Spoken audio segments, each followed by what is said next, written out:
Foundation strong तो building strong. Hello everyone, मैं नेहा, हमारे यूट्यूब चैनल में आपका स्वागत है। होप आप सभी सेफ होंगे।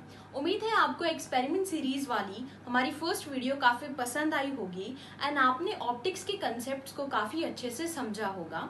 अब हम आज की सेकेंड वीडियो में ऑप्टिक्स के फर्दर कंसेप्ट्स को समझेंगे through simple experiments and demonstration. तो चलिए शुरू करते हैं कुछ बेसिक टर्म्स से। फ्रेंड्स, अगर हम ऑप्टिक्स की बात करें और मिरर की बात ना करें, ऐसा हो नहीं सकता। ऑप्टिक्स का मिरर से काफी एक गहरा रिलेशन होता है। तो मिरर क्या होते हैं? अगर हम हमारी डे टू डे लाइफ की बात करें तो मिरर यानी कि एक ऐसा ऑब्जेक्ट जिसके अंदर हम अपने आप की इमेजेस को देखते हैं, अपने आप को देखते हैं। लेकिन साइंस के अंदर जब हम बात करें तो मिरर क्या होता है? मिरर एक ऐसा पॉलिश्ड या फिर एक ऐसा शाइनी सरफेस जिसके थ्रू हम अपने इमेजेस को देख सकते हैं, या फिर रेज ऑफ लाइट जो होती है, जो लाइट रेज होती हैं, हम उनका रिफ्लेक्शन देख सकते हैं। जो हमारे मिरर्स होते हैं वो मिरर्स दो तरीके के होते हैं। एक होते हैं प्लेन मिरर्स और एक होते हैं स्फेरिकल मिरर्स। प्लेन मिरर्स वो मिरर्स होते हैं जिनका जो सरफेस होता है वो फ्लैट होता है, बिल्कुल स्मूथ फ्लैट सरफेस जो होता है वो हमारे प्लेन मिरर्स कहलाते हैं। वहीं पर जो हमारे स्फेरिकल मिरर्स होते हैं वो स्फेरिकल मिरर्स वो मिरर्स होते हैं जिनका जो सरफेस होता है वो कर्व्ड सरफेस होता है। जो हमारे स्फेरिकल मिरर्स होते हैं वो दो तरीके के मिरर्स होते हैं। सबसे पहले कनकेव मिरर और दूसरे हमारे कन्वेक्स मिरर। जो हमारे कनकेव मिरर्स होते हैं वो मिरर्स होते हैं जिनका जो रिफ्लेक्टिंग सरफेस होता है वो कर्व इनवर्ड्स होता है, और जो हमारे कन्वेक्स मिरर होते हैं वो मिरर्स होते हैं जिनके अंदर जो रिफ्लेक्टिंग सरफेस होता है वो कर्व्स आउटवर्ड्स होता है। जैसे कि अगर हम हमारे हैंड को इस तरीके से देखें तो ये जो सरफेस है, जब यहाँ पर रेज ऑफ लाइट जो है वो आकर गिरती हैं तो ये सरफेस जो है ये कर्व्स आउटवर्ड है, ये कर्व जो है ये बाहर की तरफ है, ठीक है। तो इस केस में ये जो साइड होती है ये हमारी कन्वेक्स मिरर की तरह एक्ट करती है, और जब रेज ऑफ लाइट जो है वो इस साइड से आकर गिरती हैं तो ये जो सरफेस है ये कर्व्स इनवर्ड है। तो ऐसी सिचुएशन में जो हमारा मिरर है ये हमारा कनकेव मिरर की तरह एक्ट करता है। इसके बाद जो टर्म यूज की जाती है वो की जाती है इमेज की। इमेज क्या होती है? इमेज होती है the representation of the object. किसी भी ऑब्जेक्ट का रिप्रेजेंटेशन जब रेज ऑफ लाइट जो है वो रिफ्लेक्ट होके उस ऑब्जेक्ट का रिप्रेजेंटेशन क्रिएट करती हैं तो उस रिप्रेजेंटेशन को हम लोग इमेजेस बोलते हैं। अब इमेजेस जो होती हैं वो हमारे पास दो तरीके की इमेज बनती हैं। सबसे पहली जो इमेज होती है वो होती है वर्चुअल इमेज। जो सेकेंड टाइप ऑफ इमेज होती है वो हमारी होती है रियल इमेजेस। जो हमारी वर्चुअल इमेजेस होती हैं वो इमेजेस होती हैं जो हमारी मिरर्स के थ्रू बनती हैं। यानी कि जब हम मिरर में देखते हैं तो जो हमारी इमेज क्रिएट होती है वो हमारी वर्चुअल इमेज होती है। जो हमारी वर्चुअल इमेजेस होती हैं वो हमेशा इरेक्ट बनती हैं। इरेक्ट का मतलब बिल्कुल सीधी बनती हैं। अगर ऑब्जेक्ट जो है वो सीधा खड़ा है तो मिरर के अंदर उसकी जो इमेज है वो भी सीधी खड़ी दिखती है। इसके अलावा जो हमारी रियल इमेजेस होती हैं वो इमेजेस होती हैं जो हमारी सिनेमाज में या फिर जो हम प्रोजेक्टर के थ्रू किसी भी स्क्रीन के ऊपर गेट करते हैं तो वो इमेजेस हमारी रियल इमेजेस होती हैं। रियल इमेजेस हमेशा इन्वर्टेड बनती है, यानी कि अगर हमारा जो ऑब्जेक्ट है अगर वो सीधा खड़ा है तो उसकी जो रियल इमेज बनेगी वो इमेज इन्वर्टेड बनेगी, यानी कि उल्टी इमेज बनेगी। मिरर्स के अंदर हमें एक फिनोमिना देखने को मिलता है जिसका नाम होता है लेटरल इन्वर्जन। तो वर्ड से ही अगर हम समझने की कोशिश करें तो लेटरल का मतलब होता है साइडवेज एंड इन्वर्जन का मतलब होता है रिवर्सल। यानी जब साइडवेज रिवर्सल हो जाता है तो उसे हम लेटरल इन्वर्जन कहते हैं। अगर हम इसे सिंपलर टर्म्स में देखें तो जब हम मिरर के अंदर देखते हैं और अगर हम अपना लेफ्ट हैंड रेज करते हैं तो मिरर के जो अंदर जो इमेज बन रही है हमें ऐसा लगता है कि इमेज ने अपना राइट हैंड रेज किया है। तो ये जो रिवर्सल हो जाता है लेफ्ट का राइट एंड राइट का लेफ्ट, इस इन्वर्जन को ही हम लोग लेटरल इन्वर्जन कहते हैं।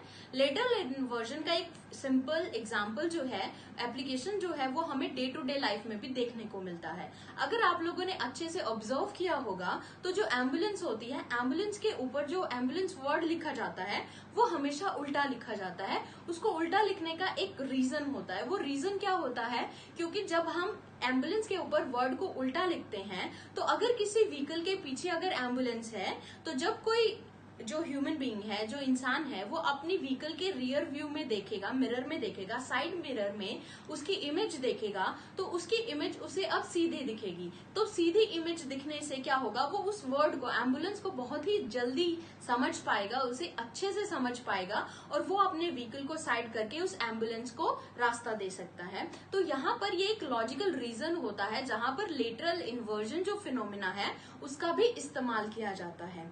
इसके बाद जो हमारा टर्म आता है वो आता है रिफ्लेक्शन। रिफ्लेक्शन क्या होता है? रिफ्लेक्शन होता है बाउंसिंग बैक होना, यानी कि किसी भी रे ऑफ लाइट का जब बाउंस बैक हो जाता है तो उसे हम रिफ्लेक्शन फिनोमिना कहते हैं। अगर हम एक बॉल को एक दीवार के ऊपर फेंके तो वो बॉल हमें वापस आके मिलेगी, तो वहां पर उसका बाउंस बैक हो जाता है। सेम उसी तरीके से जब रे ऑफ लाइट जो होती है उसका बाउंस बैक होता है तो उसे हम लोग रिफ्लेक्शन बोलते हैं। जो रिफ्लेक्शन है वो दो तरीके का होता है, एक होता है रेगुलर और एक होता है डिफ्यूज। जब किसी भी स्मूथ सरफेस से रिफ्लेक्शन होता है तो उसे हम रेगुलर रिफ्लेक्शन बोलते हैं, और जब जो हमारा सरफेस है जो वो रफ होता है, अगर रफ सरफेस के थ्रू रिफ्लेक्शन होता है तो उसे हम लोग डिफ्यूज रिफ्लेक्शन बोलते हैं। रिफ्लेक्शन के अंदर कुछ हमारे पास लॉज होते हैं जो इस प्रकार हैं। The first law of reflection states that जो हमारा एंगल ऑफ इंसिडेंस होता है वो हमारा एंगल ऑफ रिफ्लेक्शन के इक्वल होता है। अब एंगल ऑफ इंसिडेंस क्या होता है? एंगल ऑफ इंसिडेंस वो एंगल होता है जो कोई भी इंसिडेंट रे, यानी कि जो रे किसी भी मिरर के ऊपर इंजेक्ट हो रही है, किसी भी मिरर के ऊपर आके गिर रही है, वो रे जो नॉर्मल के साथ एंगल बनाती है उसे हम लोग एंगल ऑफ इंसिडेंस बोलते हैं। और एंगल ऑफ रिफ्लेक्शन क्या होता है? वो एंगल जो एक रिफ्लेक्टेड रे नॉर्मल के साथ बनाती है उसे हम लोग एंगल ऑफ रिफ्लेक्शन बोलते हैं। जब ये दोनों एंगल्स आपस में इक्वल होते हैं वहां पर जो रिफ्लेक्शन फिनोमेना है वो होता है। इसके अलावा जो हमारी incident ray, normal and reflected ray, ये तीनों की तीनों रे सेम प्लेन में लाई करती। फ्रेंड्स, ये जो मिरर है ये हमारा प्लेन मिरर है, क्योंकि इसका अगर हम सरफेस देखें तो बिल्कुल फ्लैट है, बिल्कुल स्मूथ है, और जिसके अंदर से हम इमेजेस को भी काफ़ी इजीली देख सकते हैं। अब इसके बाद अगर हम एक स्पून को देखें तो एक स्पून के जो ये दो सरफेसेस होते हैं इन्हें हम स्पेरिकल मिरर्स की तरह कंसिडर कर सकते हैं, जिसमें जो हमारा आउटवर्ड कर्व्स होता है, जो कर्व आउटवर्ड्स होता है वो हमारा कन्वेक्स मिरर की तरह एक्ट करता है, एंड जो कर्व इनवर्ड्स होता है वो हमारा एक तरीके से कनकेव मिरर की तरह एक्ट करता है। तो यहाँ पर हमारी जो स्पून है वो एक स्पेरिकल मिरर है। फ्रेंड्स, इन्वर्टेड इमेज का डेमोन्स्ट्रेशन के लिए जब हम स्पून के फ्रंट सरफेस में देखते हैं तो हमें हमारी इमेज इन्वर्टेड दिखती है, और इरेक्ट के लिए जब हम स्पून के बैक साइड से देखते हैं तो हमें हमारी इमेज इरेक्ट यानी कि सीधी दिखाई देती है, जो कि इनिशियल केस में इन्वर्टेड यानी कि उल्टी दिखाई दे रही थी। फ्रेंड्स, जो लेटरल इन्वर्जन फिनोमिना होता है वो हम यहाँ देखते हैं कि कैसे साइड वाइज रिवर्सल हो जाता है। जब हम एम्बुलेंस वर्ड को बिल्कुल स्ट्रेट सीधा लिखते हैं तब हम मिरर में देखते हैं कि उसका लेटरल इन्वर्जन यानी कि साइडवेज रिवर्सल हो जाता है, जिसकी वजह से हम उस वर्ड को भी क्लियरली नहीं समझ पाते हैं। और जब हम एम्बुलेंस वर्ड को उल्टा लिख देते हैं यानी कि साइड वाइज रिवर्सल करके लिखते हैं, तो अब जब हम मिरर के अंदर इसकी इमेज को ऑब्जर्व करते हैं तो हम देखते हैं कि एम्बुलेंस वर्ड बिल्कुल करेक्ट लिखा दिखता है हमें, और जिसको हम इजीली अंडरस्टैंड भी कर सकते हैं और समझ भी सकते हैं। तो यहाँ पर ये एक ऐसी सिचुएशन होती है, ये प्रैक्टिकल लाइफ में भी, जहाँ पर हम लोग लेटरल इन्वर्जन फिनोमेना जो होता है उसका यूज़ करते हैं।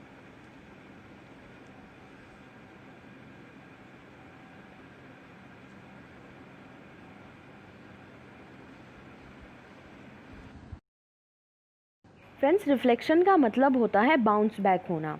तो यानी कि जब हम इस टॉर्च से इस मिरर के ऊपर लाइट डाल रहे हैं तो हम देखते हैं कि डायरेक्टली हमें ब्राइट स्पॉट नहीं मिल रहा है बुक के ऊपर, बल्कि वो इनडायरेक्ट तरीके से, यानी कि लाइट का बाउंस बैक होके मिरर से तब हमें एक स्पॉट बुक के ऊपर देखने को मिलता है।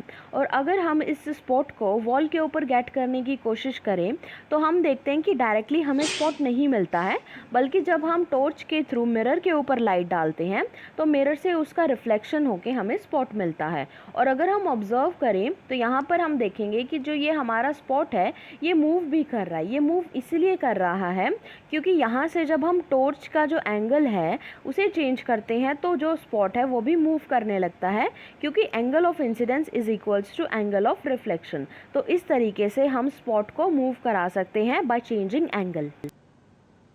फ्रेंड्स, ये जो दूसरा सेटअप है ये भी हमें रिफ्लेक्शन ऑफ लाइट को शो करता है। तो यहाँ पर अगर हम देखें तो एक इंटरेस्टिंग तरीके से ये जो पैटर्न्स हमें देखने को मिलते हैं, तो जब हम हमारे मिरर को रोटेट करते हैं दोनों साइड तो हम देखते हैं कि कैसे जो रिफ्लेक्शन ऑफ लाइट है वो फिनोमेना होता है और लाइट का रिफ्लेक्शन होके हमें एक साइड पर एक ब्राइट स्पॉट देखने को मिलता है। यहाँ पर अगर हम देखें तो हमें एक ब्राइट स्पॉट देखने को मिलता है जो कि रिफ्लेक्शन फिनोमेना की वजह से ही देखने को मिल रहा है। और अगर हम मिरर को अब दूसरी साइड रोटेट करें तो सेम हमें उस साइड भी एक ब्राइट स्पॉट देखने को मिलता है जो कि रिफ्लेक्शन की वजह से ही है। अगर हम देखें, ऑब्ज़र्व करें तो जो हमारी टॉर्च का फेस है वो तो फ्रंट साइड में है, लेकिन फिर भी रिफ्लेक्शन फिनोमेना ऐसा फिनोमेना है जिसकी वजह से हमें वो ब्राइट स्पॉट्स जो हैं लाइट के वो हमें दोनों साइड भी देखने को मिलते हैं just by changing the angle of incidence. इसकी नेक्स्ट वीडियो में हम लोग इन्हीं एक्सपेरिमेंट्स को आगे फर्दर करेंगे एंड इसके आगे आने वाले जो कंसेप्ट्स हैं, एडवांस लेवल के जो कंसेप्ट्स हैं, हम लोग उनको समझेंगे। अगर आपको ये वीडियो अच्छी लगी तो प्लीज़ लाइक ज़रूर करें, चैनल को सब्सक्राइब करें और प्लीज़ बेल आइकन को ज़रूर प्रेस करें ताकि लेटेस्ट वीडियोज़ के अपडेट्स आपको मिलते रहें। अगर आपका कोई फीडबैक है, कोई सजेशन है तो प्लीज़ उसे कमेंट सेक्शन में ज़रूर लिखें। ज़रूरतमंद लोगों को इसे शेयर ज़रूर करें। Thank you.